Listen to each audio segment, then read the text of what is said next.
मैं ये दोबारा आप लोगों के माध्यम से अपील करना चाहूँगा पूरे प्रदेश की जनता से, करनाल की जनता से, कि इस प्रकार की अगर कोई इन्वॉल्वमेंट में किसी ने इन दोनों में से या मतलब प्रेशर दे के कोई राशि ली है और उन्होंने तंग होकर इनसे राशि वो देनी पड़ी मजबूरी में, तो वो लोग आइए, खुले मन से आइए और उनका नाम भी गुप्त रखा जाएगा। और मैं ये दोबारा आप लोगों के माध्यम से अपील करना चाहूँगा पूरे प्रदेश की जनता से, करनाल की जनता से, कि इस प्रकार की अगर कोई इन्वॉल्वमेंट में किसी ने इन दोनों में से या मतलब प्रेशर दे के कोई राशि ली है और उन्होंने तंग होकर इनसे राशि वो देनी पड़ी मजबूरी में, तो वो लोग आइए, खुले मन से आइए और उनका नाम भी गुप्त रखा जाएगा। और क्या कुछ सर खबर राजबक्स को अपडेट क्या है हिरासत में लिया गया?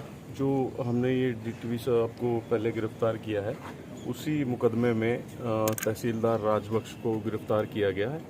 और जो हमारे को डीटीपी करनाल ने बताया उसमें अपने इन्वेस्टिगेशन के दौरान कि राजबक्स के थ्रू भी जैसे इनके पास, राजबक्स के पास कुछ लोग आ जाते थे अपनी एनओसी करवाने के लिए, तो वो उनको एनओसी के लिए अब उनके पास चले जाते थे और जो पेमेंट होती थी वो इनके थ्रू देते थे। ऐसे ही जैसे डीटीपी साहब के पास कोई आता था और उसका रजिस्ट्री पेंडिंग रहती थी, तो वो अपना इनके पास लाके रजिस्ट्री करवा देते थे और जो भी पेमेंट उसके हिसाब से उनकी आपस की बनती थी वो उनको पे कर देते थे। बेसिकली एक दूसरे से मिल के इस काम को किया जा रहा था। रिश्वत की राशि इनके लिए वो कलेक्ट कर रहे थे, उनके लिए ये कलेक्ट कर रहे थे, तो इसलिए आज फिर उनको गिरफ्तार किया। गिरफ्तारी अब डाल दिया सर तहसीलदार करनाल की, और क्या क्या मामला निकल सकता है इसमें? देखो, इसमें मोटी रकम है जो इन्होंने तो तहसीलदार साहब ने डीटीपी के माध्यम से कहीं इन्वेस्ट करने के लिए भी उनको दे रखी है। वो अभी इन्वेस्टिगेशन चल रही है और उसमें आगे कहाँ से पता चला कि ये तहसीलदार इसमें मिली भगत है? आपको पता कैसे चला? डीटीपी साहब से डायरी में भी कुछ लिखा हुआ का एक मामला आ रहा है। वो इन्वेस्टिगेशन का मैटर है, प्लीज वो पार्ट नहीं है। सर कोई अमाउंट बता दो क्या यार, आईडी नीचे रखना सर, पेमेंट मैंने इतने का कराया, ऐसा कुछ एक उदाहरण। देखिए, ऐसा है 14.5 लाख रुपए जो हम अभी 78 लाख रुपए की राशि हम पहले ही रिकवर कर चुके हैं।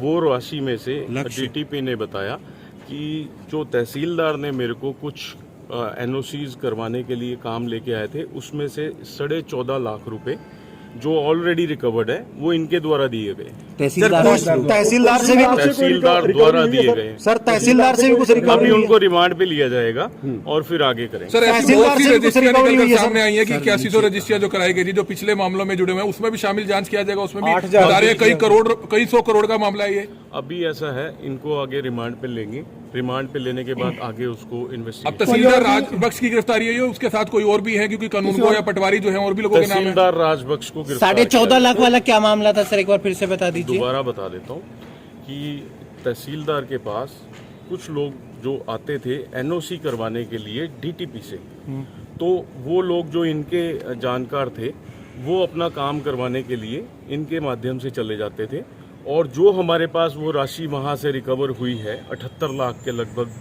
जो राशि थी, उनमें से इन्होंने डीटीपी ने अपने रिमांड के दौरान ये बताया कि 14.5 लाख रुपए तहसीलदार के द्वारा लाके दी गई मेरे को और वो ऑलरेडी रिकवर्ड है। सर तहसीलदार से भी कोई रकम रिकवर की गई है? अभी नहीं, अभी वो रिमांड डीटीपी के पंचकुला घर से भी कुछ रिकवर हुआ है?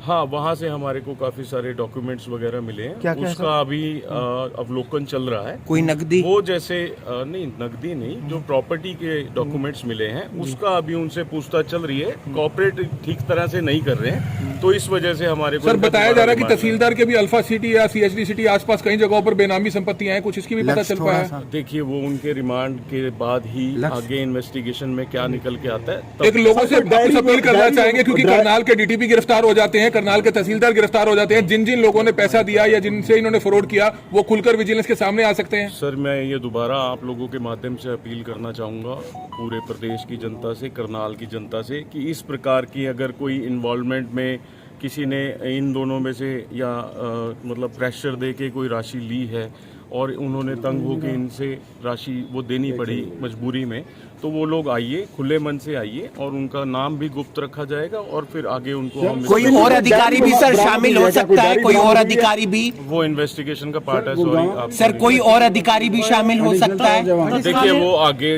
रिमांड लेंगे, आगे क्या निकल जो के आता डीटीपी है। ने क्लियर इनका नाम बताया उसमें क्या इनकी इन्वॉल्वमेंट पाई गई?